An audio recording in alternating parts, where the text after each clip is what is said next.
Previously on Dread and Breakfast. This is Josie Warner, the proprietor of the Broken Yolk, the most haunted diner this side of the Mississippi. You are about to meet Winnie Gindelsperger. Ron and Lita, two very, very good old people. Oh my god, wait, are you both of them? Yes, I'm a hive mind. It's me. Hi. It's Chip Bankerton. I'm sorry, I just can't help but reckon that you look like you've seen a ghost. Oh, it's nothing. It's just my boy was picked for the thing in the woods. Can you roll a d6 for me, please? Dice? In Dread? Imagine that. All of a sudden, you hear a blood-curdling scream. Well, honey, I've been here quite a long time, and I have never seen our regulars act as malicious as they seem to be right now. You hear bang, bang, boom. What? And the proprietor of the Broken Yolk is crumpled at the base of the steps, and you know that the dinner rush is about to begin.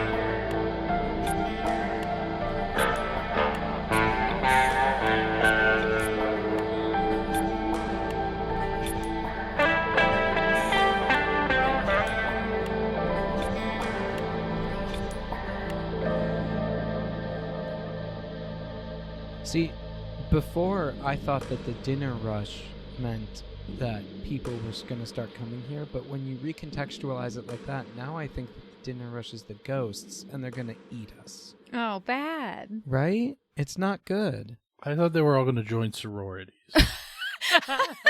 DNR. Wait, that's something else. Do not resuscitate. Oh no. Is Josie DNR? No. We shall see.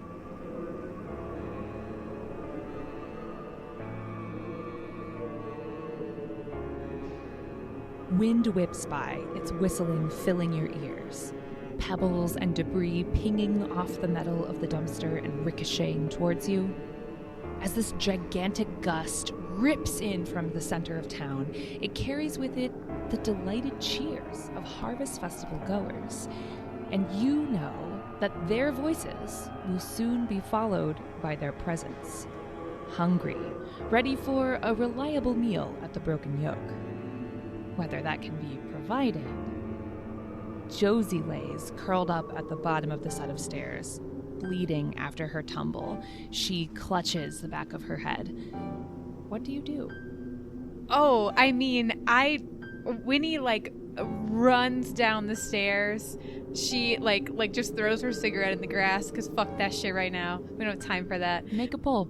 Huh? Okay. You're going to burn down the forest. That's Marissa, you did that. I'm trying to be true to the spirit of Winnie who gives no fuck. We're good. From the bottom. Yeah, Winnie, you start bolting down these stairs towards Josie. That wind is still going strong, and it pushes you so hard that you perhaps slip one step, almost falling into the same fate as Josie, but you catch yourself on the railing at the last minute and then make your way down the last few stairs.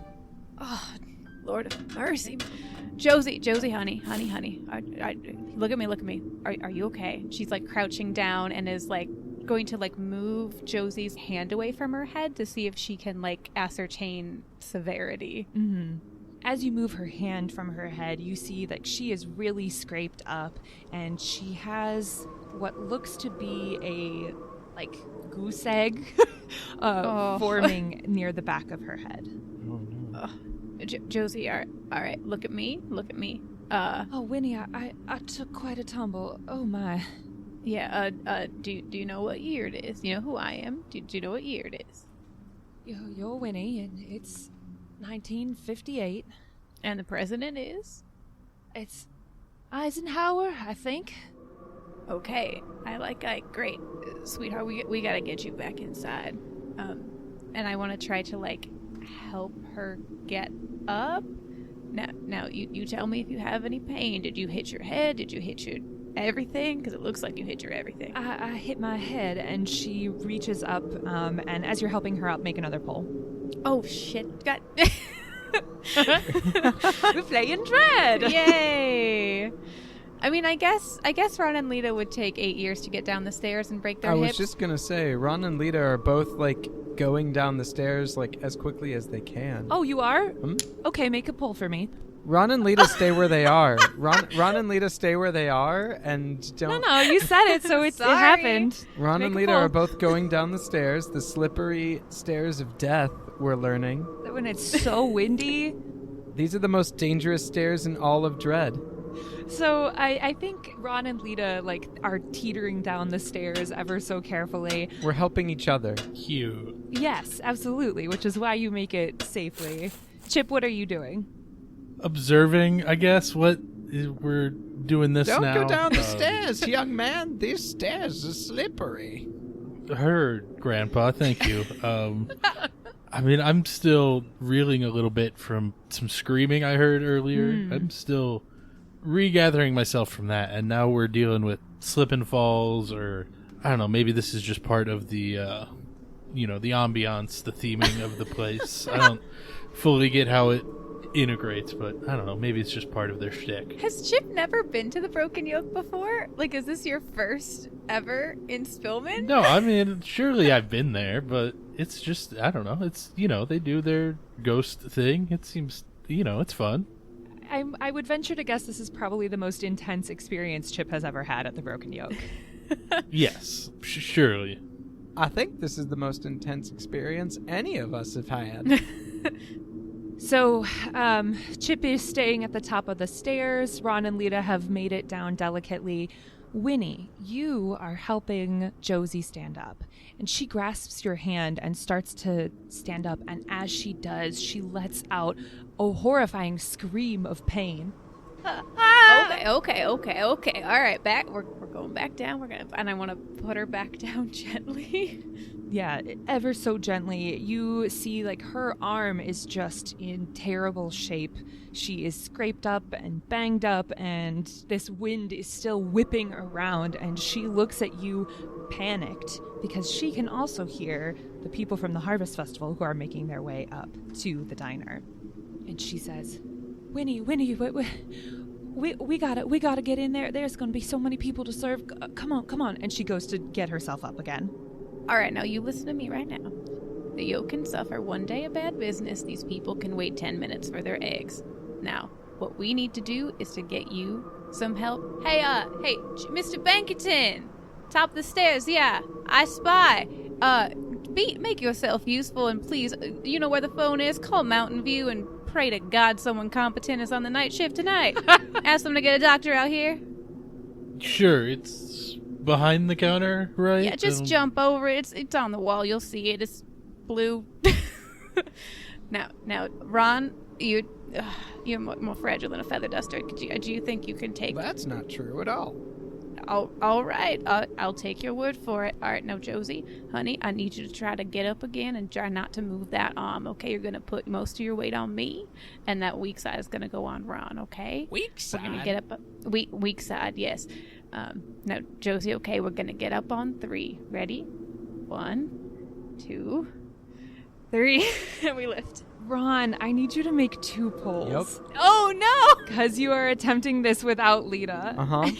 I forgot. I'm so sorry. Pull 1. I'm so sorry, Fob. I mean, that's if you want to attempt this. I'm helping. I don't know what she's talking about. Me being on the weak side. I'm as young and strong as I have ever been. I wasn't trying to goad you into doing that. And I feel like terrible because I feel like I'm taking advantage of the fact that Marissa's kind of set you up for that accidentally, but DM's gotta pounce when DM's gotta pounce. Nicely done. I got you. You don't know if it's the adrenaline of the moment, or maybe it's your enduring love and that promise that you made to Josie that you weren't going anywhere and that you would be there for her. But together with Winnie, you two pick her up successfully, and she is standing. All right, sweetheart, you're doing great. You're doing great. You're doing all right. so good. You just got it. Right here. Right there. Now, All right, now, we're gonna, hold on. We're going to take these steps one at a time. We're gonna, okay? yeah, just one at a time. Ron, The Ron, I stairs need from you to hell. walk with your left foot forward. You can't. No, it's a right foot first. You always lead with the right. Okay, fine. Okay. You always now lead we're all with the gonna right. Take, Ron, I need If we you start with left, we're gonna be wrong. We gotta go right. Lita, can you please respectfully shut up your husband? We are going to take everyone to step with the right foot onto the top landing in 3. Now, wait, hold on. No, 1, I gotta 2, go with Lita 3. also. Lita and I are also stepping together. If we are part of an amorphous blob of a person, it's just it ain't right when we're not together. And through some of that bullshit, I hope we get up the stairs. Yeah, I think I'll give that to you. Josie is like kind of wobbling back and forth a little bit, and it takes a long time, but eventually you do make it up the stairs. I think Ron almost falls and Lita like catches him. Mm-hmm. Let's pop inside to Chip. Hello, it's me. I'm inside. Calling the local area hospital, which name I remember, and Mountain View. phone number I surely have memorized as a responsible father. And it's fair. the 1950s, so you just remember phone numbers somehow. I don't know I think how. there's an address book too, right? Yeah, but make a poll for me because there is a book under the phone, but like it's a big book and you have got a lot of emotions going on, and that rotary phone, man, it's hard to dial. Make a poll. And Jacob, I love you. Not to shit on Mr. Bankerton at all. Not to shit on my good boy Chip, but I feel like Chip has proven that he is not, in fact, necessarily maybe the best of parents. I meet the standards of the time, I feel like. Oh! Okay, I've pulled. Okay. Nicely done, Jacob. We have entered Spicy Tower Land. Okay, awesome. That's me dialing a phone. Amazing. I know how to do phones. I'm an adult.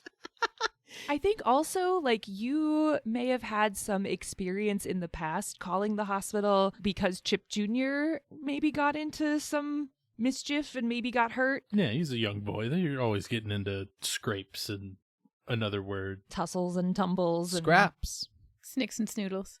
And Marissa, Yeah. that is the 50s term for it. They got into some snicks and some snoodles. That's what those kids do. Anyway.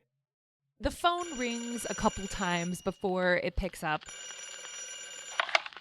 Hello, this is Mountain View Hospital. This is Sandra speaking. How may I help you? This is Count Dracula, excuse me? Count Sandra? One Mountain View Hospital. Yeah, hi Sandy. I'm down here Sandra, at please. the diner, and Jody broke her arm or something. I think she's gonna need you to head on down here with the ambulance. Oh, I see. Well, it looks like the ambulance is not here at the moment. There was a bit of a snick and snoodle that happened down at the Harvest Festival. Oh no. And so they are taking care of that, but afterwards they will come to, you said the Broken Yolk? I have no fucking idea what this voice is. I love Just it have so fun with it. much. This is great. There's like a precursor on the Mountain View Hospital, like an application is, are you certifiably insane? Great. You're hired. Amazing. Christine, I hope you know we're calling this hospital again. Like we In the meantime, is there any first aid that I can run through with you? The first aid of an ambulance would be great. Does Mountain Hospital have an ambulance they could Sir, send? have you been injured? Because it seems like you don't really know what you're saying or where you are or who you are with. I was trying to think of a funny way to say that the next hospital over would be on the mountain Oh, of which we have a view of. But I didn't really get there, so I'm sorry. I got But That's very Jacob. good. That was a good one, sir. Ha ha! We don't get to laugh much here. It's very grave at the hospital. What were you saying anyway? Sorry. Oh dear. second ambulance, like in case two people in the entire universe ever get hurt at the same time. Could you send that one? Whoa, but nothing ever happens in Spillman. Was she asking if she could do telehealth in 1950? Listen, Sandra is ahead of her time. Fuck yeah. Not ahead enough to have a second ambulance, but Those are That's like a expensive, funding Jacob. issue. Those are That's a budget expensive. problem. Let's Hey, Mr. Mr. Bankerton. You did not make your donation this year. May I take a moment to inform you about our donor campaign? maybe when we're not in an emergency. If you don't have a second ambulance, what's the ETA on ambulance 1? make a poll. Oh. Okay. I can do this. Could refuse it. Sandra is like the light in this town that I didn't know I needed. Like Jacob. It's fine. It's your boss I'm trying to save. Well, I will do what I can to rush the ambulance along. I would estimate that the ambulance should be there within the hour. Great emergency response time. Well, you're all the way okay. across town. I don't really know what you want from us. I'm not the driver. I'm just the messenger, sir. I'm Don't blame Sandra. I'm just here making ends meet so I can go home and put bread on the table for my family of vampires. I mean, my family of normal humans. cool. Great. Well, I take it you have the number should you need to reach us, and we have your number. And hurry up, I guess. Thanks, Sandy. Can I put in an order for some strawberry pie? Oh, you know what? The strawberry pie is out taking care of a fight right now, but maybe in like an hour. I see what you've done, sir. You're quite witty and funny. Thank you. I'm thinking of starting a podcast. You want to get a cup of coffee sometime? No, I'm married. Oh, and shucks. I think you are too, Sandy. It's a pretty small town. No. I do. So- Oh, I did say I have a family. Well, maybe we just have a very open relationship. We're very progressive for the 50s. I mean, congratulations. I'm gonna go, I guess, check in on the emergency now. Okay. Goodbye. I ship it. I don't know where that came from. That's all right. Whatever. Great. So phone call taken care of. Where are you headed to now, Chip? I mean, I guess back outside to tell them the terrible, terrible news. All right. Winnie and Ron and Lita have gotten Josie up to the top of the stairs. Are you heading inside? What's Josie is like really inconsolable. All right, Chip. Hey, hand me a chair from the back. Josie, honey, we're just gonna sit you right down, just push you in, okay? But did you? All right, now, Josie. When Chip brings over a chair, like Winnie will and Ron will help her sit down, and then so that way she's not on her feet, and we can scoot her inside. Winnie, I'm so, but we everyone's gonna be coming, and I have to get in there. And did you leave something on the stove? I think I did. I don't know where. Josie, I got a question for you. Yes. How did you fall? Well, I was taking the garbage out, and I just, this wind started picking up, and I felt like something just swooped from underneath my feet. And the next thing I knew, I was on the ground. I don't. Are you saying that one of the irregular did this? Josie looks at you with eyes full of tears. I don't know. I sure don't know. Josie, I don't know if we can be open if the regulars are treating you this way. No, we can't close. We can't close. The diner's always been open 24 hours. It's never closed. Josie, honey, I think Ron and Lita have a point. There's a first time for everything, and if people are getting hurt, people are going to be more upset if their father ends up with a broken neck than if they don't get their hamburgers with 3 fried eggs on top, even though I do make a good hamburger. No, Winnie, no. Josie. It's fine. They listen to me. I don't... They? It couldn't have been the regulars, and her eyes are swimming with tears, and she looks at you, like, pleading, and it's like you can see younger Josie deep within. She is scared. She is missing her parents. She is bewildered and dazed and confused and doesn't know what to do, but she is like so sad and just like pleading with you, like, Winnie, please, I'm so sorry, but I can't. I'll sit here and I'll talk to them or whatever I need to do, and you gotta keep the diner running. Mama and Daddy never closed it, and I can't, not, especially not during the Harvest Festival. This is the biggest time of year. Oh, okay. I think Ron and Lita hear this, and they both kind of look at each other, and they nod, and they go into the back, and they suit up, and they get on their aprons. Oh my god! Lita puts on one of those waitress outfits that has the pockets so you can put the notepad in it. Yeah. And they're like, All right, Josie, well, if you think you can keep them under wraps, we're with you on this. Now, Ron, Lee, get my apron off of your heads. You can't. This is madness. I used to make a mean dozen egg omelet. That is, Ron, you look like someone who would freeze soup just to lick it. I'm not having you in my kitchen. Now, you should try my dozen egg burger. All right, now, Josie, I know things are wild, but you gotta listen to me. As best as I can tell, all the other ghosts and snicks and snoodles in this town, they make people smell lilacs in the middle of winter and implant family recipes. They don't push people down the stairs like proper poltergeists. Now, if they did that to you, what in the hell do you think they're gonna do to the rest of us?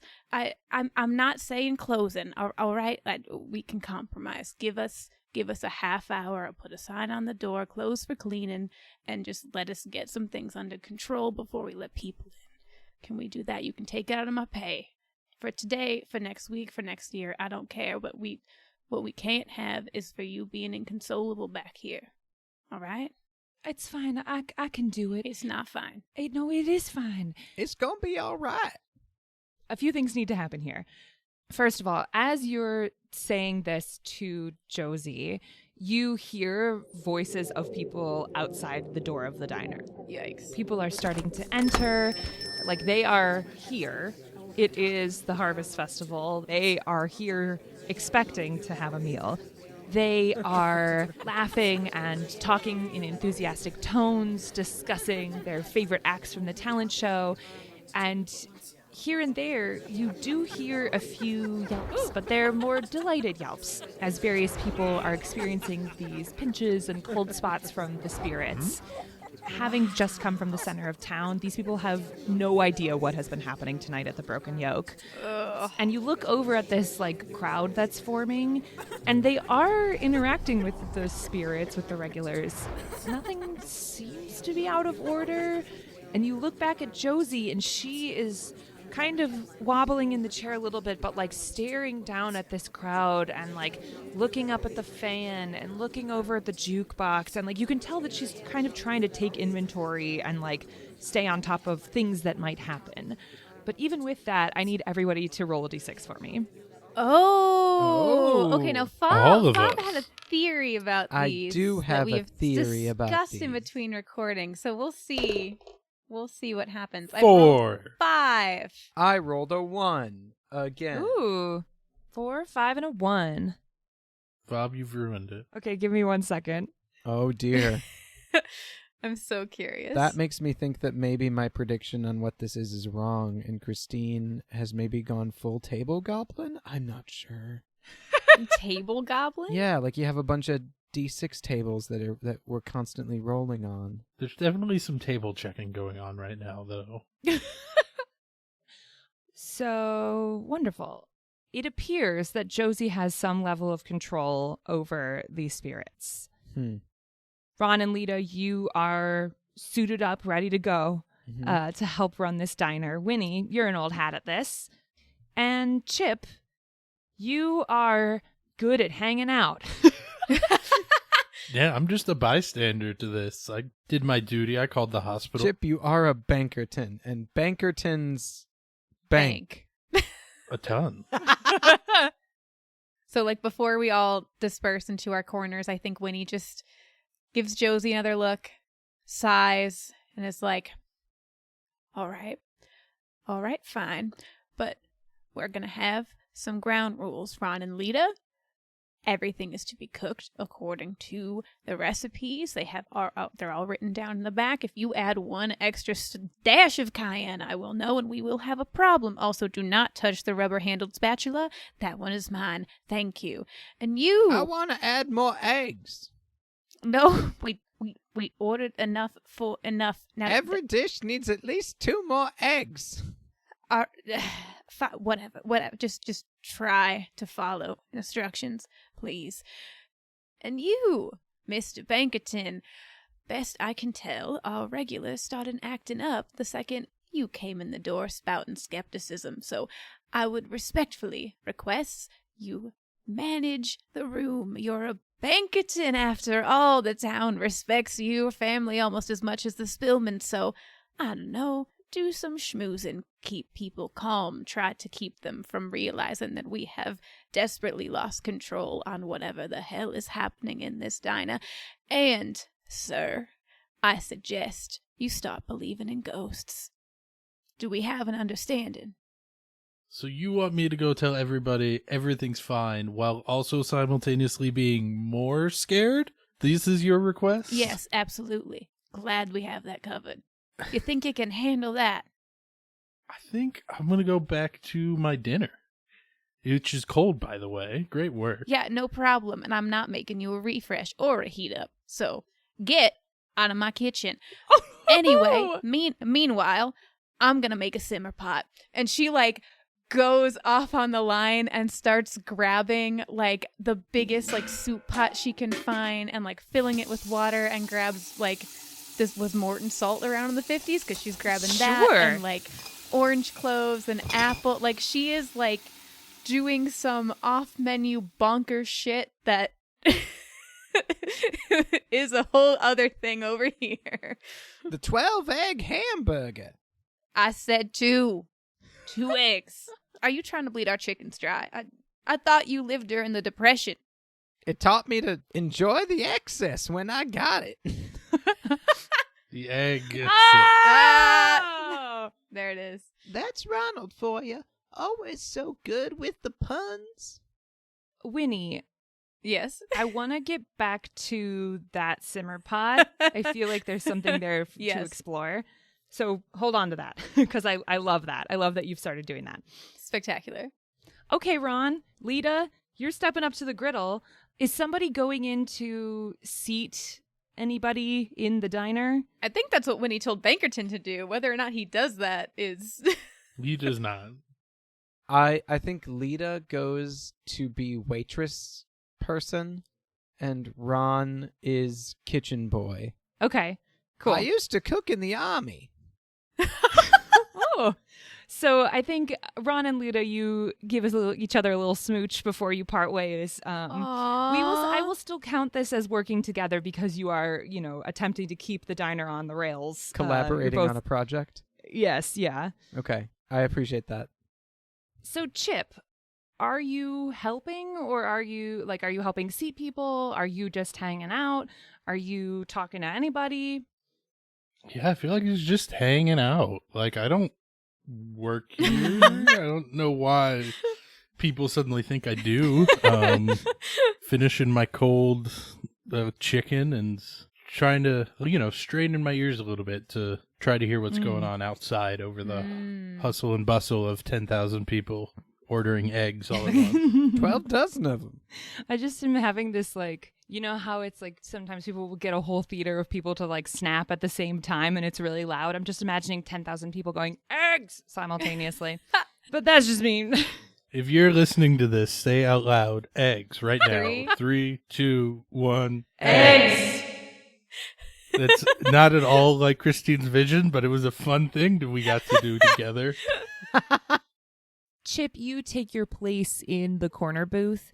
Things have gotten a little screwy this evening, but ultimately you are the customer. You sink into the well-worn vinyl of the seat, flip open your newspaper, and begin to peruse the headlines, well, perhaps keeping a surreptitious eye on things. Because, Mr. Bankerton, you are about to witness the dinner rush. What starts as a small trickle of patrons making their way up the hill after the talent show soon turns into a flood of Spellmanites, all hungry and ready for a meal here at the Broken Yolk. The previously empty booths are now packed with people laughing and enjoying themselves, musing over the menus and laughing about drama from the Harvest Festival. Spillman's the kind of town where when you get everyone together in one place, some bizarre happening is bound to develop, so there is a lot to talk about this evening. The energy of the place picks up, and in turn, so do the regulars.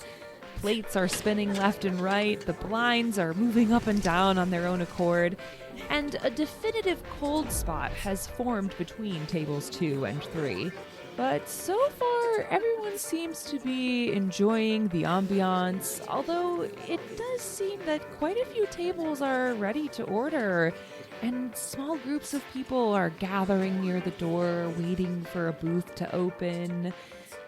Lita, who are you interacting with, and what are you doing to manage this crowd as it grows? Well, I'm just relying on people's good nature, I'm just putzing about doing my thing. Well, now, Lita, we see you here at the Broken Yolk all the time. Are you finally working here now? Oh, yeah. There were just 2 people scheduled for the shift, and one of them is indisposed at the moment. So Ron and I thought, well, 2 of us might just make one young, able-bodied little so-and-so. So we thought we'd help out. Well, that sure is kind. Perhaps you could find a table for me and my family, and they point back to the gaggle of children that they have with them. Oh, of course, Mr. and Mrs. Bank Spellmer Tub. That's right, the Bank Spellmer Tubs. Yeah. That's our name, don't wear it out. Please, you and your 14 children, we got a corner booth for you right here. As they all get into the booth, every single child says, "Thank you, thank you, thank you, thank you, thank you, thank you, thank you, thank you, thank you, thank you, thank you, thank you, thanks." So they all sit in the booth, and you, I think, start taking their orders, perhaps? Oh, I know what you all want. You all want omelets. Yes! Eggs! A resounding cry goes out through the diner for eggs. Oh my god. Winnie's in hell. I like to think that Winnie is very engrossed in her bullshit, and every once in a while she will look up as Ron goes into the kitchen and brings out a carton of eggs, and she'll do 1/4 stir and watch him shuffle back into the kitchen and bring out another carton of eggs. Omelets are crazy tonight. Lita, you maybe scribble down, Winnie, what's the shorthand for omelets? Cowboy Western, of course. Omelet with peppers and mushrooms and cheese. So you scribble down 14 Cowboy Westerns. It gets conveyed back to Ron, who is at the grill top. Eggs aplenty. How you doing, Ron? So Ron is just kind of he's trying his best to make omelets, but he never had to make omelets in an army kitchen. Surprisingly enough, fresh eggs were not in high supply during the war. So he is just beating up a lot of eggs and adding stuff to it. And then he has, I imagine it's like just like a flat iron grill, like the whole thing. And so he has like at least half of it is just eggs. And he is like trying to like portion it out into like reasonable omelet size. I think make a pull for me to see how successful this is. That's so kind of you to say just the one pull. That's so nice. You're so cool. Well, we established that you and Lita are, heading for the same goal. I meant more that this is a rather insurmountable odd kind of thing. Nice. There we go. Very nice. So yeah, I mean, Ron, it's not like the prettiest work ever, but it's kind of hard to mess up scrambled eggs, and essentially that's what an omelet is. And so you are like working, you're using the different spatulas, the clanging against the grill top. Everything is going pretty smoothly. It's because Lita's selling them all on eggs instead of literally anything else. Yeah. And so she's helping me out because she's like, He can do eggs. Anyone can do eggs, so he can do that. He has the bare minimum of human skill. Yeah. The implication there. Hey, he's old. It's hard. It might be a bar so low, mice trip on it, but boy howdy can he sure step over that one. Oh my god. So Ron, as you are like scrambling these eggs and trying to fold over these omelets, you go to like flip one of them and a little piece of egg kind of like flies off and it just like hits you in the wrist. But it is this slimy feeling, and as it like slides off of your wrist, like this sensation starts going up your arm. And it turns from a slimy feeling into a skittering, like you have just something crawling all over your body. You get a sensation of legs, and you can almost like hear them like ticking away as they're skittering around, and it's itchy and uncomfortable, and you've just got things crawling up your spine and down your sleeves and down your legs and into your shoes and around your feet and up your ears and into your hair and down your neck. You can't shake this sensation. What do you do? Bad. I'm making the determination in my brain right now of how cursed I want Ron to be. 7. Thank you, Jacob. I lean into it. You know what? What? This is terrible. This might just be the worst massage I have ever received. Yeah.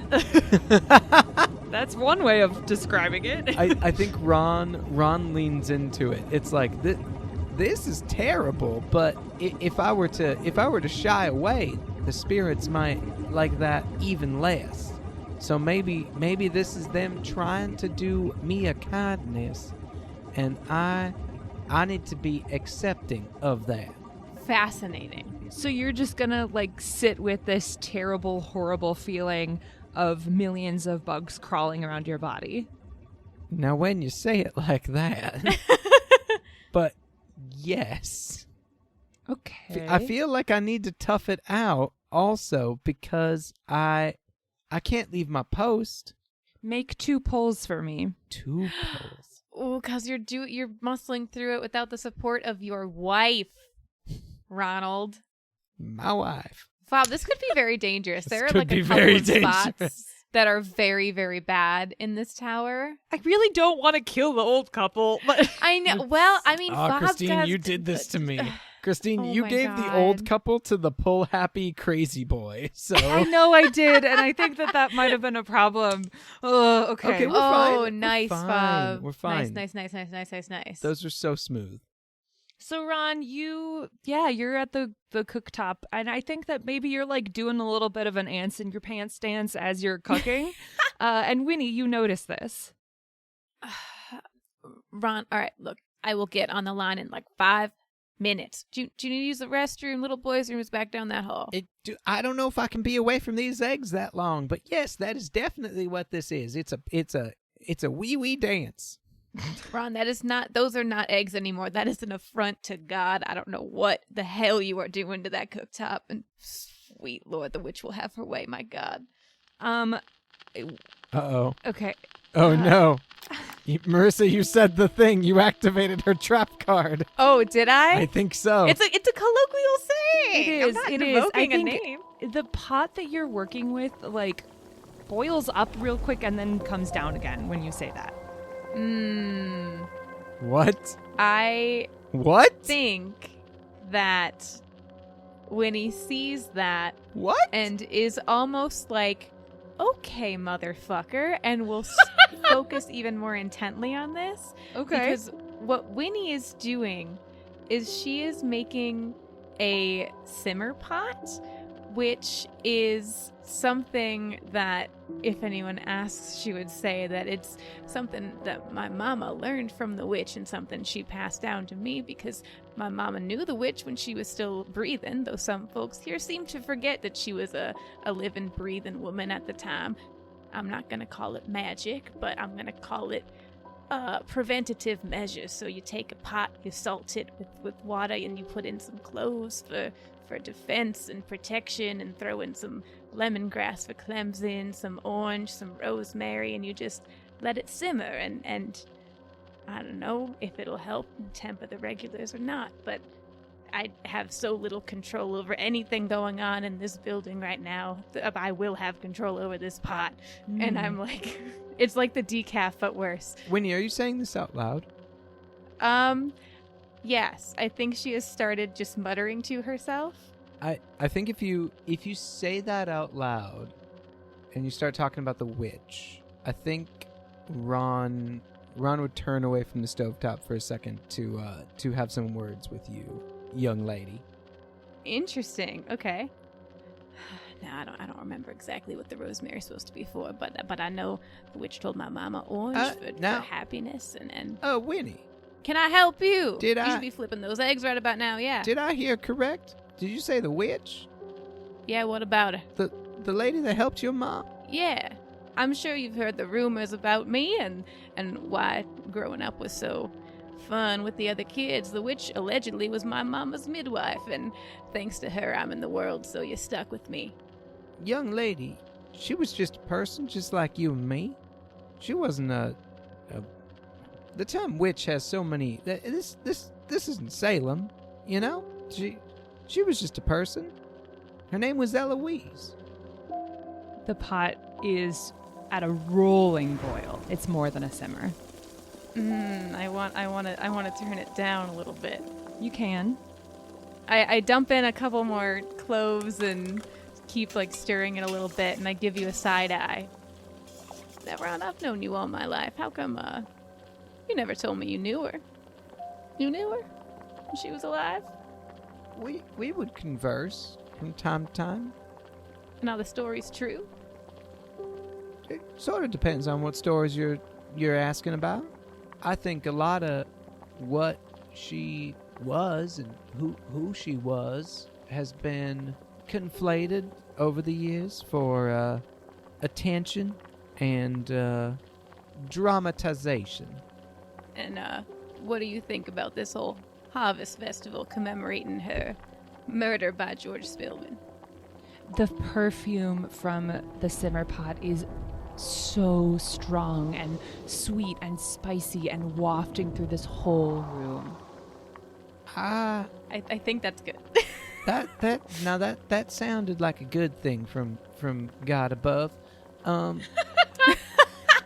don't care for it much. Lita likes it. She was not as close as I was with Miss Eloise. And so she thinks it's a fun, autumn festival. And I could do without it, frankly. The scent is intoxicatingly strong. I think Winnie kind of taps like her spoon on the pot to get any stuck herbs and stuff off of the spoon, and she'll lower the heat until it's just a gentle simmer. Oh no, it is still boiling. You have been lowering that heat and it is still going strong.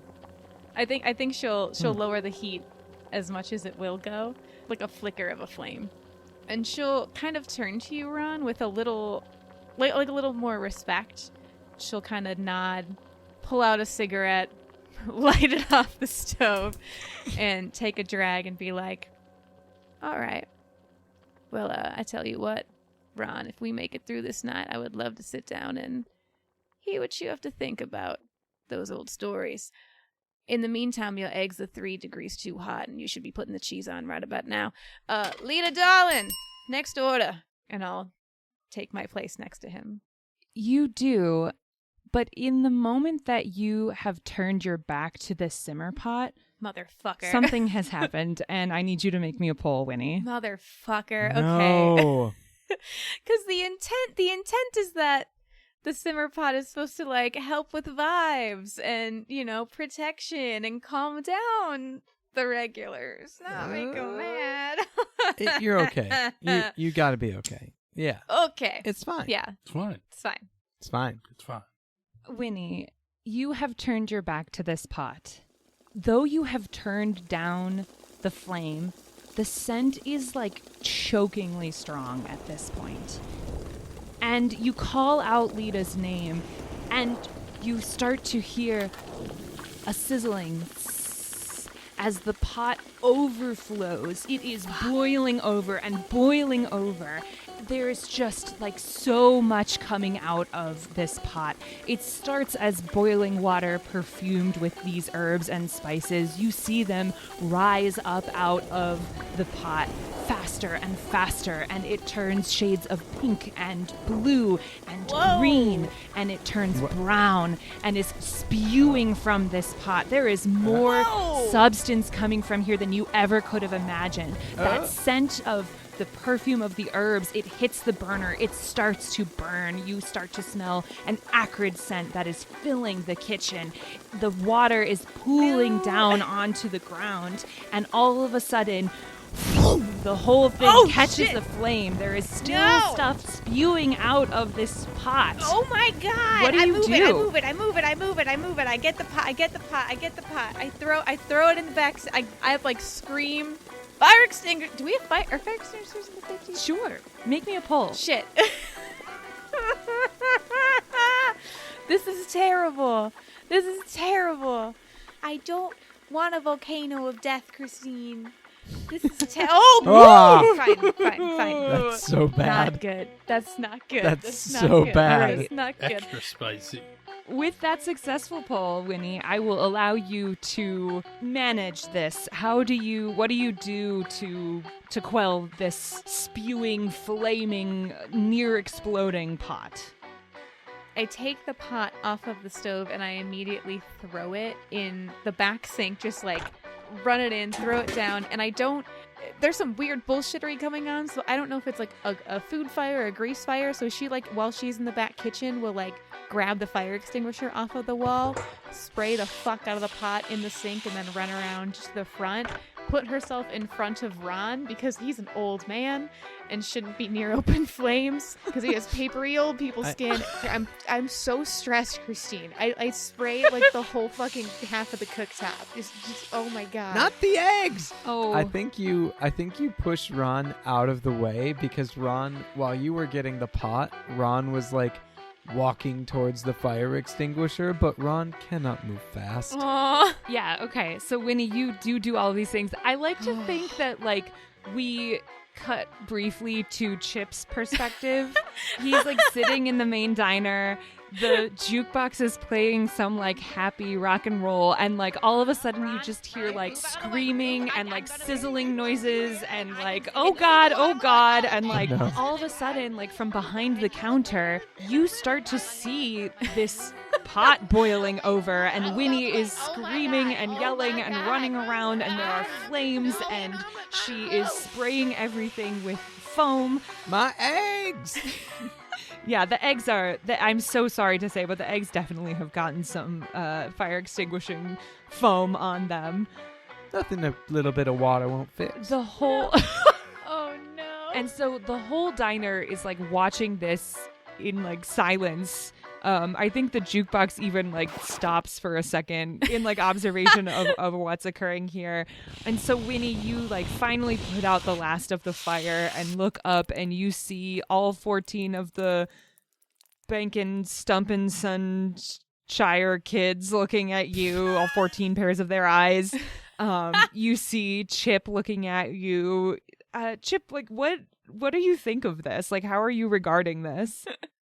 These fools can't even make a soup. Wow. Like, come on. Wow. What is happening here? This place is a mess. We're not trying to make soup. No one's ordering soup. It's all eggs. Sure looked like a soup to me. And I didn't say that out loud. This is the thing I thought. But so the diner has fallen quiet after this outburst. What do you all do? Winnie is like holding the fire extinguisher, like breathing heavy, like turns to regard her audience and is just like, well, starch my shirt with acorn dust. It's your lucky day. Eggs on the house. God damn it, mother. And we'll just like sulk back into the back to try to start cleaning up. Is Josie in the back? Like, is she like hearing this nightmare? Yeah, I mean, like she's in the back. She has kind of just been like hanging out. I think you wanted to keep her away from like the noise and stuff because clearly she's got a head injury. I think a couple people see this chaos and they haven't put their orders in yet. So they just like get up and leave. That's fine. You know what? Winnie counts that as a win. Win for Winnie. Excellent. I think Ron and Lita are both a bit distraught. Like they thought that they had this, and now this is like, oh, we so don't have this. Like this is still so not. Oh, it wasn't your fault. Like it's like the place just needed a little bit of help, and then it would just be like it was before, and it's not. It's still. It's like it's getting worse. It's getting weirder. Ron's like in a space because he's like, well, that pot had more water in it than it could hold. Yeah, I hate that actually. That's an odd occurrence, you know, to say the least. To say the least. Lita, who didn't know about that, but has like seen this and like can see the look of concern and shock on her husband's face, is like a bit at a loss for words and is kind of just like doubling down into like, no, this will be normal. I will force it that way. And so it's like going around reassuring people that everything's okay, getting people more waters, napkins, that kind of thing. Yeah, maybe taking like, is anybody's order ready yet? Yes. It was. Sure ain't now. No, it is. It just needs a little bit of water. It just needs a little bit of water. I'll say, how about only half of the eggs got foam on them? So maybe you could serve up these omelets, but they'll just be like a little smaller than usual. And they're on the house, so you know what? Nobody's gonna mind if they're shorted a little bit when it's free anyway. Yeah. All the Bank Spilmer tubs, all 14 of them get their omelets. Yeah, and they kind of like, they look at you a little concerned, but you know, okay, they've gotten their omelets, and the parents look at you and are like nodding, and they're like, okay, thank you, Lita. You're welcome. All right, eat up, kids. If there's anything else I can do for you, you give me a holler. We'll do. Chip. Mm-hmm. I mean, you've been sitting there, you've been observing everything. You saw the chaos of the simmer pot. What do you make of all of this? What I imagine my reaction to this would be to just kind of, want to be left alone, just get through it. Mm-hmm. Is it like you're like at a restaurant when you hear 2 tables over they're having a big fight, and so you just kind of like hunker down into your booth and like pretend that you're not here? Like, I will be here, but I will be small in this space. Yeah, that's where my head goes. Yeah, I think that's a very reasonable path to just like observe everything and take it all in. This is very much unlike anything you've ever seen. You've only been to the Broken Yolk a few times, but this is like completely out of the ordinary. Have you put in another order for anything else to eat? It's been a little while. Your food grew cold. Oh, he didn't have to ask for nothing. I got a warm-up coming his way. All right, what are you warming up for him, Ron? He had the chicken catch-a-blue, yeah. Chicken catch-a-blue.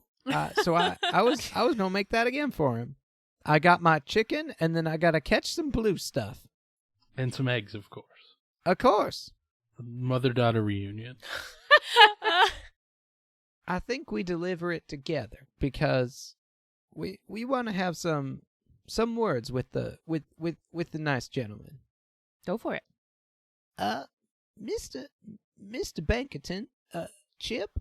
Yeah. We noticed your dinner had gone cold, so we thought you might like a warm up, and we put the chicken catch-a-blue in front of you. Oh, thank you. Of course. And we may not know what it's like to have one of our own, but we do know what it's like to care about someone greatly and worry for them and their safety. We're doing that for Josie right now. Part of the reason why we jumped right into helping is, frankly, it makes the time pass faster. I feel judged. No, sir, no. I don't mean to tell you how to live. You're a very respectable man, Mr. Bankerton. There's no judgment here. Just a suggestion from someone who's been around the block a few times. Maybe you being so worried, you might find that doing something with the time that you're just waiting around might make the waiting go by faster. Do you have like a game or something? Oh, now a game, you say, young man? I got checkers. I got backgammon. Don't you have to burn some eggs or something, though? Probably. If you want, what I can do, you can roll the dice for me, and then I'll tell you which pieces I'll move. That sounds like absolute hell for anyone who would have to listen to us. But, Mr. Bankerton, I must ask, are you the sort of man to care? Fair enough. Sure. I roll double six and move my piece 12 things, I think, is how the game works. And then I believe you get to roll again because you rolled doubles. Oh, wow. Double sixes again. Now, Mr. Bankerton, I might be back in the kitchen already, which is a magical feat of trapeze work, I must say. But there's no way in hell you just rolled double sixes twice in a row now. Come on. I mean, anything is possible, right? Anything is possible. And as you are rolling the dice in the story, I would ask that everybody roll their d6 again. No. Jacob, how could you introduce dice into the actual fiction? You introduced backgammon. 4 for me. 5. Damn, okay. Ooh, all right. Oh, no. Okay. All right. I don't like how happy Christine is. I mean, I do because my friend is happy, but I don't because I'm worried about what it means for me. The two of you start playing your game. Across the diner, back at the Bank of Spillma Cups and Tons, one of the children is throwing a fit. Oh, shit. They look at their parents and they say, I don't like it. I don't like it. Now, come on. Now, this was made special for you by Mr. Ron himself. You're gonna sit there and you're gonna eat it. But it tastes bad. I don't like it. This is what we always get you, omelets. You've eaten this many times before. I know that you like this. No, oh, no. Another child pipes up and says, no, mine's not good either. All right, now what's wrong with yours? It tastes weird. Like, I don't know, just weird. God damn it. And all of them, realize that, this food, it looks fine, but it tastes, burnt and metallic, and it's just not good. Christine! And I think all of them get up and are like, we're out of here. Something weird is going on. This place that we usually depend on to feed our kids is just not good, and they already said it's on the house, so they get up and all of them leave. Honestly, I think that might have been the last people in the diner at this point, because a lot of the other people saw the chaos of the simmer pot, hadn't put in their orders yet, and just were like leaving because they're like, this is weird and crazy. So the diner is pretty empty. It's just Ron and Lita and Chip playing the game at the front. Things are a little calmer for the moment. Winnie. Yes. Where are you and what are you doing? So she had originally gone in the back partially to get a mop, because I imagine the floor is still soaked, but more importantly to check in with Josie, because I assume she has heard the screaming and the sizzling and all of that. Because I think we had left her in like a chair in the back by the back door, because I assume that is where the ambulance will bring in the stretcher, rather than going through all the booths and stuff. How is she doing? Because Winnie just rolls in like with a fire extinguisher, like looking very disheveled, and just like drops it in the corner, like fully empty. Yeah, I mean, I think she's kind of like slumped over, like her head is in her hands, like she's not doing great. I'll pull up a chair from the back and plop down next to her and lightly like take her hand. So good news, bad news, good news. Looks like we made it through the dinner rush. Josie looks up at you and she doesn't say anything, but she just has this like far away look in her eyes. Like her eyes are swimming in their sockets, basically. Oh, that's not good. Oh, okay. Sweetheart, I need you to talk to me. About anything you want. Just tell me about your mom. Tell me about your mama. And she kind of like gazes across the diner at the picture of her parents holding young Josie's hand, and a tear slips down her cheek. Well, my mama, well, she was the warmest, kindest person I ever knew. We used to play this game where she would go running through the diner with a spatula, chasing after me, trying to tag me with it, and I would dive under the tables, and she'd pretend that she didn't know where I was. Mama, I'm right here! And I'd pop out from the top of the booth, and we'd go running around together, and she kind of like gets up like she's about to head out towards... No.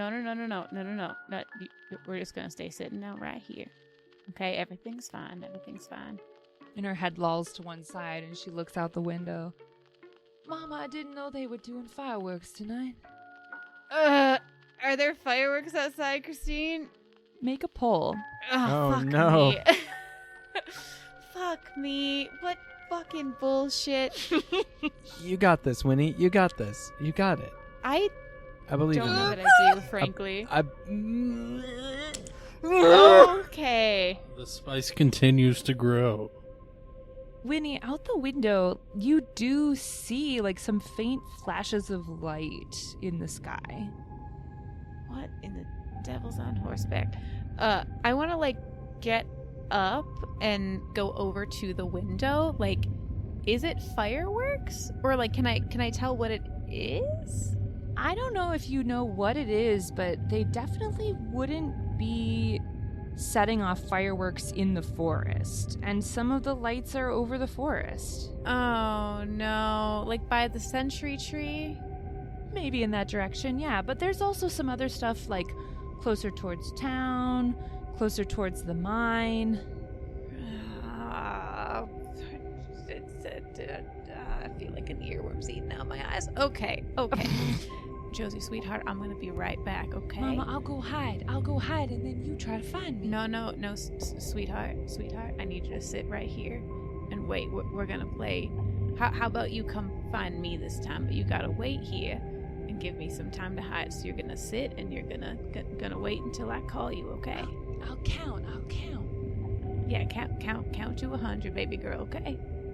Is Daddy gonna hide too? Yeah, sweetheart, he's gonna hide too. Okay, just count to 100, okay? And she like smiles and her head lolls back and she covers her eyes gently and starts counting. Oh, fuck you, Christine. Fuck you. Fuck this podcast. Fuck all this shit. So Winnie will like quickly go back to the front, just splashing through the water by the griddle, because who cares at this point? It's all hell. It's all bad. Mr. Bankerton, you might be inclined to look out the window. I don't know. Things are more sideways than an arrow shot on Valentine's Day, but something's going on in the woods, and you might want to check on your boy. And Chip, you look out the window and you look towards the front because you've been on ambulance watch. Make me a pull. Cool. I've done nothing, and now I have to make a pull. Sorry. A pull for observation. Dangerous. I know. Dangerous. It's fine. It'll be fine. I'm sure it's gonna be fine. Jacob, you could refuse. Jacob, you could have. Oh no, you didn't refuse it. Oh, Jacob. Sometimes spicy is delicious. And sometimes You were a breath away from death there, my man. Fuck. So, Chip, you look out the window and you see flashing lights. Blue and red and white. And then you hear it. A siren. And down the road, here comes the ambulance. Oh, thank Christ. Finally, it's about time. I want to go back in the back, and can I look back out towards the trees? Like, am I seeing different lights? Or was I crazy? You're going to have to make a poll to make that distinction. Well, you see, Christine, this is an interesting good. pickle you have put me in, because the tower is very bad. And I'm being mean. I don't know if Winnie cares that much. You're gleeful That's about fine. it too, Christine. Well done. You've evolved. I am going to refuse your pull, Okay. and I am not going to care. Okay, that's fine. Yeah.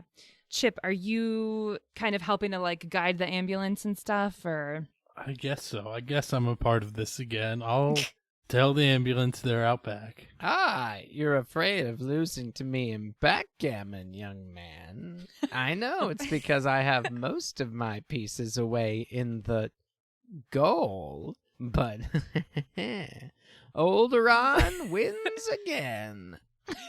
Touchdown. Congratulations. Thank you kindly. So, Chip, you exit the diner and you kind of guide the ambulance where it needs to go. It parks, and you see someone descend from the ambulance. You look at this person, tall and thin, with long, curly hair that is pulled back into a low ponytail. They wear a navy blue jacket that has the emblem of Mountain View Hospital, with a patch sewn over their heart that reads, Beck. Pushing a metal stretcher and with a red backpack slung over their shoulder, they look at you intensely, eyes bugging through thick-lensed glasses, and nervously brush an errant tendril of hair away from their face. And they say, hi, we got a call that there was an emergency at the diner? Yeah, the lady what runs the place seems to be... She fell, I guess, like an hour ago. How long has it been? It seems like it's been a while. Oh, sorry. You know, a lot of things happening down at the Harvest Festival. I got here as fast as I could. Sure, great. She's inside, just waiting, so... It's this way? All right, cool. And you can see that they are really taking in the whole exterior of the diner with inquisitive eyes and almost a sense of excitement. Oh, interesting. Quick question. Yes. We've all lived in Spillman for quite some time. Do we know Beck at all? You probably would not know this person. They are relatively new to Spillman. Ooh. From inside the diner, we see the door begin to swing as Chip pulls it open. Ron, Lita, and Winnie, you hear a clinking sound all around. The silverware, left askew on every single table in the diner, rattles and then levitates, spins to orient itself in one direction, before simultaneously launching en masse across the diner. Oh, no. Everybody make me a poll.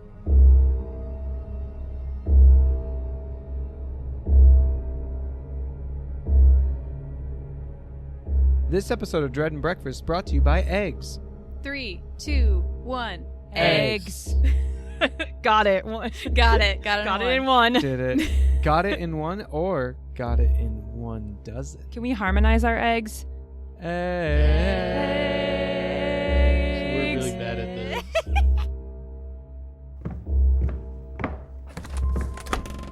Oh, you're still here? You must really love us, the Dread and Breakfast podcast. Thank you for that. We love you too. Hey, have you considered taking your love for us and expressing that outwardly to your friends and family? Word of mouth, specifically your mouth, you listening right now, your mouth, is the most powerful tool we have to spread the word about our show, and that tool lies within your face. So thank you for wielding it often and wisely. Our theme song this season is composed by Morgan Thomas Mills and samples some music courtesy of the American Folklife Center at the Library of Congress. A full list of our sound credits, content warnings, links, and other cool stuff can be found at our website, dnbpod.com. We also want to thank Jacob Smith for having a great first name and for composing an original song that we featured in this episode. You can find links to all of his cool creative projects and other stuff in the episode notes and also probably on our website. Thank you for listening. We'll see you in 2 weeks for the next part of the story. Bye.